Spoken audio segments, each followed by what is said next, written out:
So I had some downtime, and as I'm driving, it struck me that I feel like the weather.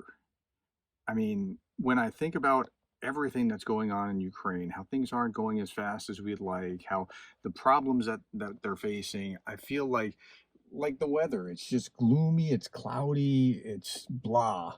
And when I think about that, I think, okay, well, what do you do? I mean, you can't not keep going forward. You have to keep making progress, and I think that's the key is that you have to keep moving forward despite setbacks. Zelensky has to keep thinking, I have to keep prosecuting the war. What if they don't prosecute the war? Like, that's the alternative. What about every person that's lost loved ones? Like, think about it. Every dead Ukrainian soldier is somebody's son, father, brother. I like think through the real implications of what has happened there. And that's just dead soldiers. We're talking about civilians that have been injured, the destruction within the country. And if you decide, well, let's just make peace, what peace? Putin's not noted for respecting treaties. So even if you had a treaty, why wouldn't he come back in some time?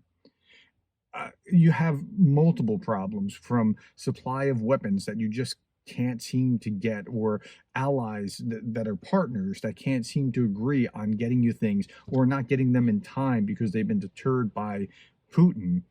And this is really a matter of life and death. But what do? You don't give up. You double down. You move forward.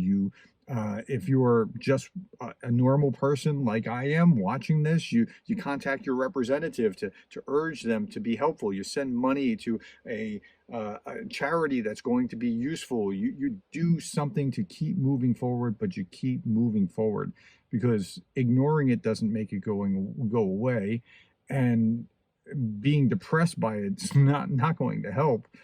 And I know that it's a slow week. I mean, there's really for the last couple of weeks it seemed like there's been very little progress. And I know that the winter's coming, and I know that the Russians are stockpiling missiles, but I don't think it's over. Now, I was encouraged as I was driving, thinking about the gloom and feeling the gloom myself, when I thought, who would have thought on day 2 or 3 that 630 some odd days from now we'd be talking about that Ukraine's still holding on, that Ukraine is still growing in its strength, and it will come back, and it's just a matter of time. It might be more time than we want, but I think it is just a matter of time. I don't think that Russia can prevail without full-on mobilization, and we'll know if there's going to be full mobilization after about March 17th, I think is Putin's election or re-election, and Putin will be in power from then to 2030. But we'll know if there's going to be full mobilization or if that's just untenable shortly thereafter, I think. But short of something like that, I don't think that Russia can actually prevail.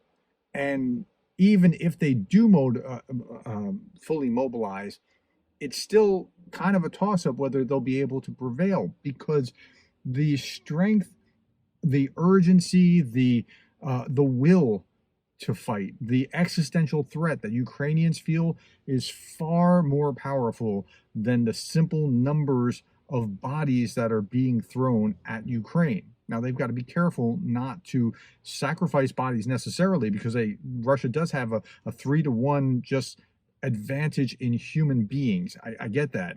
So they have to be smart about it. But there's something about the will to fight.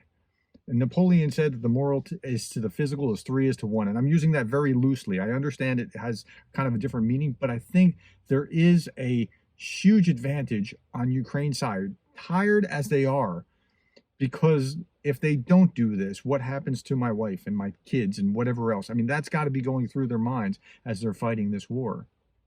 So don't be discouraged. Don't feel like the weather. It's awful. It's terrible, but you'll get to the other side. There will be a sunny day, and I hope that's encouraging. All right, thank you for the likes, the shares, the subscribes, and the coffees, and thank you for being the kind of person that cares about Ukraine.